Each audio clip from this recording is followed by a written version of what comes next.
આપને જણાવી દઈએ હાલમાં જ સમાચાર મળી રહ્યા છે જે 4 વ્યક્તિઓ ઝડપાયા છે। તપાસમાં આ તમામ લોકો પાકિસ્તાનના શાર્પ શૂટર હોવાનું ખુલ્યું છે। ગ્રીનલેન્ડ ચોકડીથી પાકિસ્તાનના શાર્પ શૂટર ઝડપાયા છે। આ એક સૌથી મોટી ઘટના કહી શકાય। પાકિસ્તાન જે રીતે આતંકવાદનો દોડો મંડરાવી રહ્યું છે ભારત ઉપર, અત્યાર સુધી મેટ્રો સિટી તેના નિશાના ઉપર હતા, પરંતુ હવે રાજકોટને પણ આ પાકિસ્તાનીઓએ છોડ્યું નહીં અને પાકિસ્તાનના શાર્પ શૂટર રાજકોટમાં પણ પહોંચી ચૂક્યા છે। જે 4 વ્યક્તિઓ ઝડપાયા છે તેઓ પાકિસ્તાનના શાર્પ શૂટર હોવાનું જાણવા મળી રહ્યું છે। કયા કારણોસર તેઓ અહીં આવ્યા હતા, કોના દ્વારા તેમને મોકલવામાં આવ્યા હતા, તે તમામ બાબતની હાલ તપાસ શરૂ થઈ ચૂકી છે। જો કે એક સૌથી મોટી ઘટના બનતા પહેલા અટકી ચૂકી છે। પોલીસ દ્વારા સતર્કતા દાખવવામાં આવી, ખૂબ જ સારી કામગીરી કરવામાં આવી પોલીસ દ્વારા, કે જેના પરિણામે રાજકોટ ફરીથી એક વખત લોહિયાળ બનતું અટકી ગયું છે।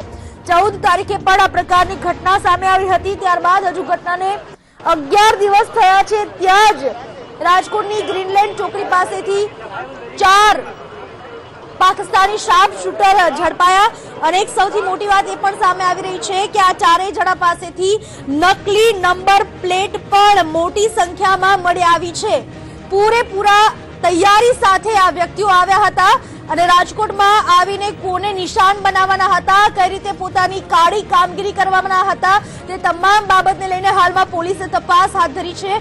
પરંતુ આતંકીઓનો દોડો, પાકિસ્તાનનો દોડો હવે રાજકોટ પર પણ મંડરાયો છે। અત્યાર સુધી જેની નજર માત્ર મેટ્રો સિટી ઉપર રહેતી હતી, પરંતુ હવે આ નફ્ફટ પાકિસ્તાન, બેશરમ પાકિસ્તાન ભારતના જાણે કે એક ખૂણામાં જવા ઈચ્છી રહ્યું છે।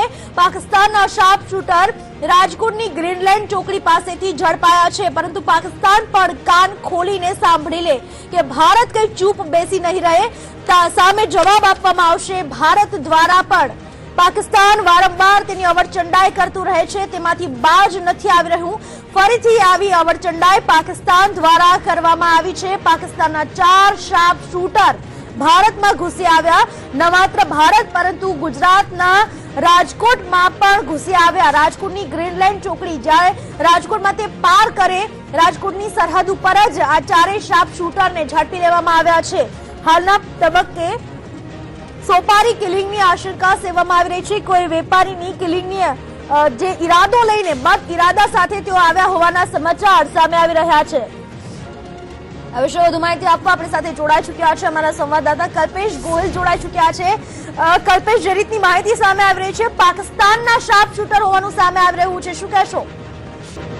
પૂનમ, ખાસ કરીને જે રીતે રાજકોટ પોલીસમાં અગાઉ પણ એક રાજકોટ પોલીસે જે રીતે રાજકોટમાં એક બોમ્બ ઝડપી પાડ્યો હતો, ત્યારબાદ જે રીતે છે તમામ ઇનપુટ્સને એક્ટિવ કરવામાં આવ્યા હતા, ત્યારે ઝીણવટભરી તપાસ પણ ક્યાંક શરૂ કરવામાં હતી। ત્યારે આજે રાજકોટ પોલીસને એક ઇનપુટ્સ મળ્યા હતા કે 4 પરપ્રાંતીય લોકો છે તે રાજકોટ તરફ આવી રહ્યા છે અને કોઈ ગુનાહિત પ્રવૃત્તિ કરવાના છે। ત્યારે રાજકોટ પોલીસ દ્વારા રાજકોટ અમદાવાદ હાઈવે ઉપર ખાનગી બસને રોકી અને તેમાં 4 પરપ્રાંતીય લોકોની પૂછપરછ હાથ ધરવામાં આવી, તેની પાસેથી એક પિસ્તોલ, 6 કારતીસ અને નાના મોટા છરી ચપ્પા જેવા તમામ સાધનો છે તે મળી આવ્યા હતા। ખાસ રાજકોટ પોલીસ દ્વારા જે રીતે તપાસ બંધ બારણે કરવામાં આવી હતી અને જે રીતે આ 4 લોકો છે તેની ઝીણવટભરી પૂછપરછ કરવામાં આવી હતી, ત્યારે તેમની પાસે આ જે પિસ્તોલ અને 6 જીવતા કારતીસની સાથોસાથ જુદી જુદી નંબર પ્લેટો પણ મળી આવી હતી અને પોલીસે જે રીતે તપાસ હાથ ધરી છે તેમાં આ 4 વ્યક્તિઓ છે તે પાકિસ્તાનના કોઈ શાર્પ શૂટર હોય તેવું ક્યાંક સામે આવ્યું છે।